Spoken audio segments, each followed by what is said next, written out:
Donc quelques chiffres, ce qu'il faut retenir là-dedans, c'est surtout qu'on s'internationalise de plus en plus, et aujourd'hui c'est à peu près 37% de nos ventes qui se font hors Europe, et c'est vraiment une tendance qui va nous mener assez rapidement vers 40-50%. Ensuite, Renault, c'est une ingénierie et des sites de production répartis sur l'ensemble de la planète également. Donc si je reprends, alors c'était une carte que j'avais du Life Cycle Initiative, et du coup au Guido on a présenté une autre ce matin, donc je suis plus à jour. Mais grosso modo, l'idée, elle reste là. L'idée, ce qui est important de voir, c'est que cette approche du cycle de vie, c'est pas quelque chose de pays riches, industrialisés. C'est une approche qui croît dans tous les pays, y compris les pays en développement, et qui transparaît, bien évidemment, à travers différentes politiques. Donc, au niveau mondial, on a entre autres une grande politique, Sustainable Consumption and Production, qui est le processus de Marrakech.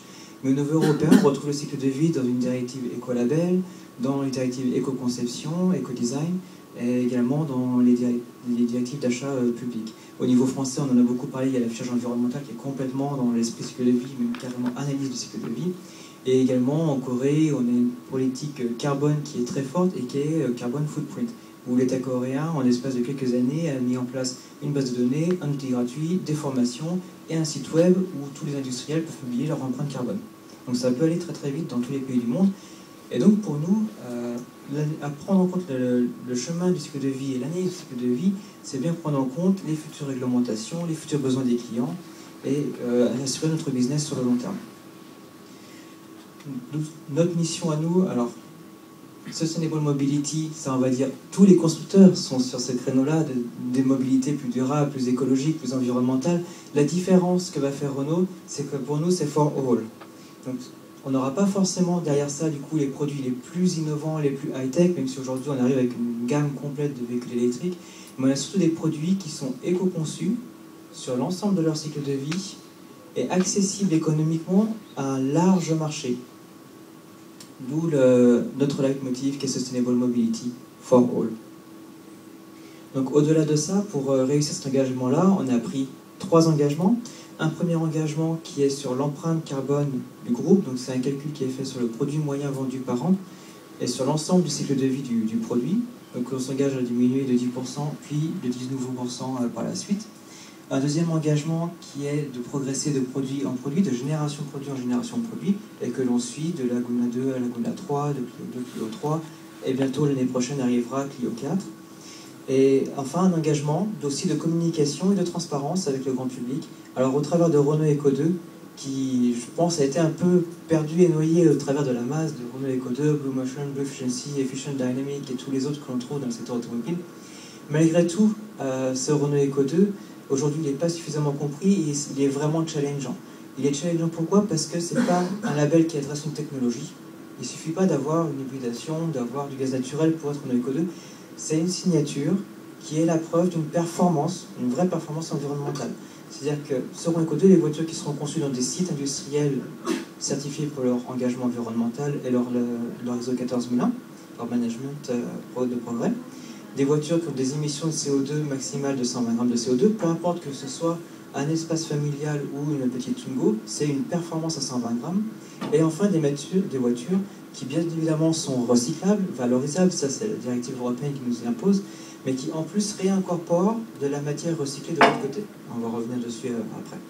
Donc voilà, donc, pour réussir ce for all, donc un prix abordable pour tous et des engagements globaux sur l'entreprise et de progrès de produit en produit, et enfin d'information.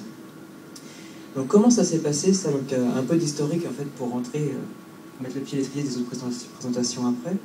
Donc si on regarde une démarche d'éco-conception, on est au début un peu fractionné, c'est-à-dire qu'on va faire un progrès sur l'usine, on va changer un process d'usine, on va nettoyer les sols. Bon, et après on va se dire la consommation de la voiture, donc c'est très fractionné. Ensuite, on va aller vers une conception plus intégrée, on va vraiment concevoir le produit plus dans son ensemble. Et enfin, on va élargir encore et on va aller vers une conception qui va prendre le système, c'est-à-dire le produit dans son environnement, dans la mobilité et éventuellement dans les usages, remise en question des usages du produit et comment on l'utilise. Donc c'est un petit peu les 3 bulles que l'on voit là avec fractionné, classique et innovant. Donc si on reprend l'histoire, finalement on va voir que c'est un petit peu ce qu'on a suivi. Donc d'abord, l'électricité pétrolière, on consomme moins d'huile, moins de pétrole et moins de carburant.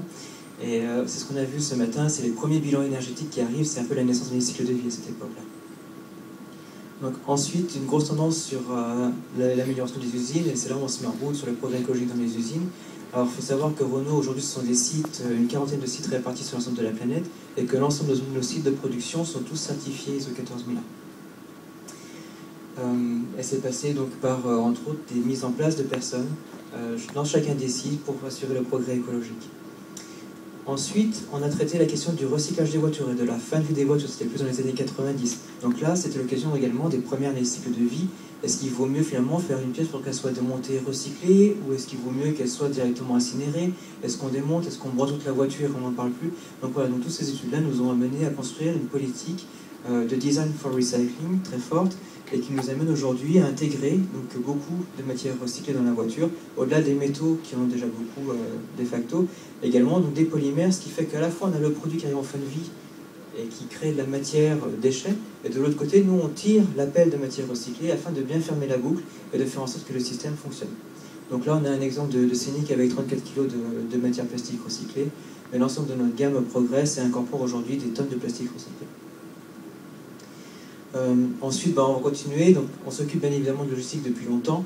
Ce qui est plus récent, c'est peut-être plus des nouveaux points de vente où on incorpore maintenant dans les points de vente des panneaux solaires, comme on va aussi l'incorporer d'ailleurs sur les sites industriels ou de la récupération d'eau de pluie, des choses comme ça. Et là, on arrive en 2005. Alors, c'est là où on va vraiment parler beaucoup plus d'années cycle de vie. Autant avant, on va dire jusqu'à 2000, les années 2000, on faisait des cycles de vie, donc je disais des pièces, pour voir comment est-ce qu'il valait mieux les recycler. Ensuite, autour de 2000-2002, on a commencé à faire les premières cycles de vie des voitures, entre autres au travers d'un projet européen, mais qui était encore assez grossière. En 2004, on met vraiment en place un outil de calcul, d'évaluation du cycle de vie complète des voitures. Donc là, vous avez un exemple sur une Laguna, qui est un peu petit. Donc on voit en vert en fait les phases de production qui sont de l'ordre de 10 à 40% suivant les impacts écologiques.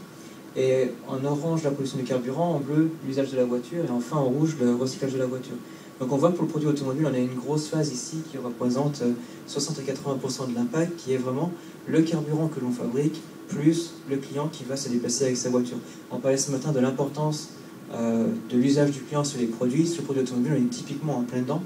Le client aura un impact fort sur l'impact écologique lié à son usage, et ce sera encore vrai avec la voiture électrique.